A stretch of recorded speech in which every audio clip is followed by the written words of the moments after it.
ये दुईटी कथा हेनी ये चटु आमिष बेंट निरामिष नीति तेणु आपको बंद करवा दरकार नाई नाई कथा हूँ प्रथम आम जा दादन मुक्त ओडिशा पाई जो संघर्ष अनेक संगठन माने करुथिले ओडिशा रे बहुत बड़ बड़ बुद्धिजीवी माने बहुत भल भल संगठन माने जो माने आम ओडिया मानक पई ओडिया जाति पई काम करती जो संगठन माने विशेषकर श्रमजीवी संगठन विभिन्न सामाजिक संगठन से माने दाबी करुथिले ओडिशा रो दादन मुक्त करा जाऊ दादन मुक्त पई ए अभियान टे आजिर नुह कारण बहु वर्षरु बहु कालरू कहया पड़िबो जे ओडिशा रो दादन श्रमिक माने विशेषकर बाहर को जाती काम करने कहीं आम ओडिशा से भली काम न थाए जहाँ पारिश्रमिक मिले ना आ सेमानकर परिवार पोषिया से माने बाहर को जाती ओडिशा बाहर को किंतु वर्तमान ने पूर्व सरकार कही जो वर्तमान जो सरकार मोहन माझी सरकार निर्वाचन सभा कही आम ओडिशा को दादन मुक्त करूँ दादन मुक्त करने से जो पदक्षेप वर्तमान कहले जे आम ओडिशा संपूर्ण दादन मुक्त करूँ ओडिशा को आउ दादन ओडिशा कहीं जीवे नहीं ये गोटे भल कथा आमे ओडिया लोक आमे जाइकी का राज्य रे दादन खटिबा उचित मध्य नुह आम राज्य रे आम काम हवा दरकार आम काम को आम राज्य रो काम लोक काम करबा दरकार उदाहरण आमे नबा जेतिकी सरकारी बिल्डिंग होउची जेतिकी सरकारी बिल्डिंग होउची सरकारी प्रोजेक्ट होउची सेथिरे को मिस्त्री काम करूछन हमको आगे जानिया पड़िबो वर्तमान जदि आमे गणमाध्यम रे सर्वे करबा ताले देखिबा सेदिरे बिहारी बंगाली आमर नॉन ओडिया सब आ मुसलमान माने एई माने ही काम करूछन माने बड़ बड़ बिल्डिंग तैयारी करूछन बड़ बड़ तांकर लेबर तांकर किंतु ओडिया लोकर एठी काम नाही ओडिसा रे जदि ओडिशा रे आम लेबर काम करिवो आम मिस्त्री काम करिवो आमर एठी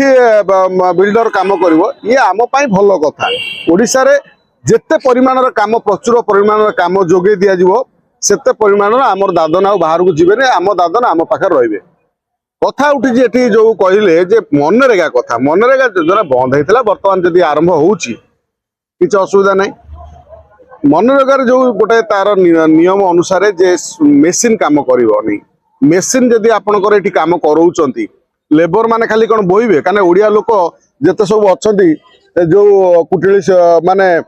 कुशली कारीगर अर्थात जो माने गढ़ी पारती माने बाली सिमेंट कारीगरी काठ मिस्त्री होल्डिंग मिस्त्री ये सब जो अच्छा एमाने कौन आपण मनरेगा योजना रे सी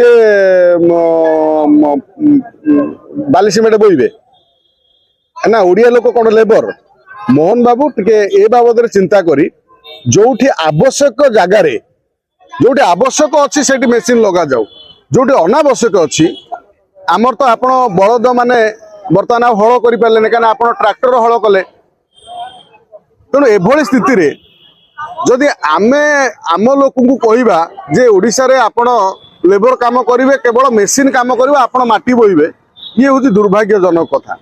तेणु आपण एथर आउ थे चिंता करूँ ओडिया लोक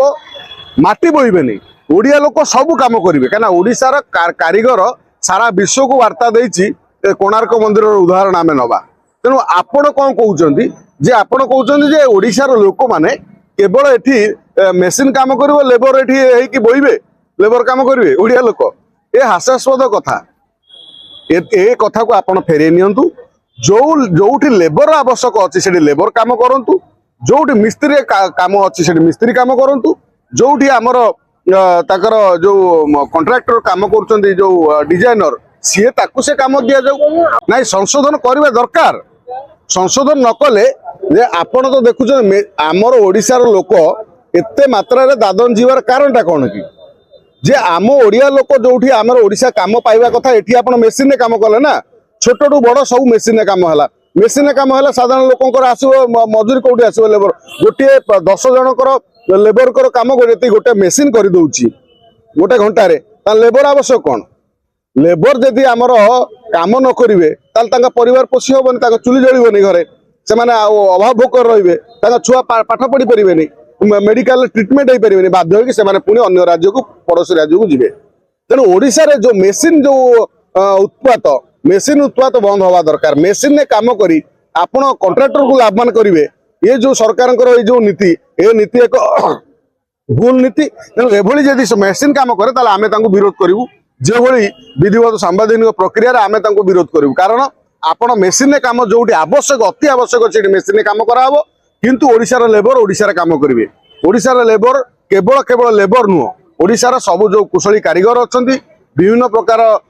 ଯନ୍ତ୍ରୀ ଅଛନ୍ତି ଓଡ଼ିଶାରେ କାମ କରନ୍ତୁ ଓଡ଼ିଶାର ବିଲ୍ଡିଂ ଓଡ଼ିଶାର ରାସ୍ତା ଓଡ଼ିଶାର ଯାହା ବି ପ୍ରୋଜେକ୍ଟ ହଉଛି ସରକାରୀ ପ୍ରୋଜେକ୍ଟ ବେସରକାରୀ ପ୍ରୋଜେକ୍ଟ ଏଥିରେ କାମ ହଉ ମେସିନ୍ କମ୍ ୟୁଜ୍ ହଉ ଲୋକମାନଙ୍କର ପରିଶ୍ରମର କାମ ହଉ ଲୋକମାନଙ୍କର